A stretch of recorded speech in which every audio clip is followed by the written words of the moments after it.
has or have been to, have or has gone to. இந்த வேர்டை நம்ம ரொம்ப கரெக்டா எப்படி யூஸ் பண்றது அப்படிங்கறத இந்த வீடியோல கத்துக்கலாம். இதுல நீங்க ஃபர்ஸ்ட் has அப்படின்னா சிங்குலருக்கு யூஸ் பண்ணணும், have அப்படிங்கறத ப்ளூரலுக்கு யூஸ் பண்ணணும், அது தெரிஞ்சுக்குங்க. இப்போ நீங்க வந்து have been to அப்படின்னு நீங்க சொல்றீங்க அப்படின்னா ஒருத்தவங்க ஒரு இடத்துக்கு போயிட்டாங்க, போயிட்டு திரும்பவும் வந்துட்டாங்க, அதாவது came back, அவங்க வந்து ரிட்டர்ன் ஆயிட்டாங்க அப்படிங்கிற இடத்துல நம்ம has or have been to அப்படின்னு யூஸ் பண்ணணும்.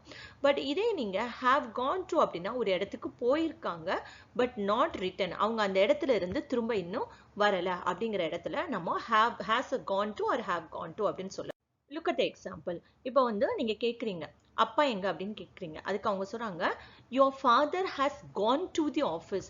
so has gone to the office அப்படின்னு சொல்றாங்கன்னா என்ன அர்த்தம்னா அவங்க வந்து அப்பா வந்து இப்ப வீட்ல இல்ல அப்படின்னா என்ன, அவர் வந்து போயிருக்காரு, ஆபீஸ்க்கு போயிருக்காரு, இன்னும் திரும்ப வரல அப்படின்னு அர்த்தம்.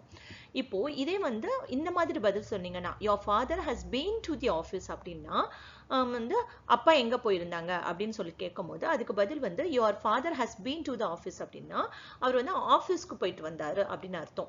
அப்படின்னா என்ன, அவங்க வந்து போயிட்டு வந்துட்டாங்க, இப்போ வந்து he is at the home, அவர் வந்து வீட்ல இருக்காரு அப்படின்னு அர்த்தம். இப்போ look at the sentence. My brother dashed to the school.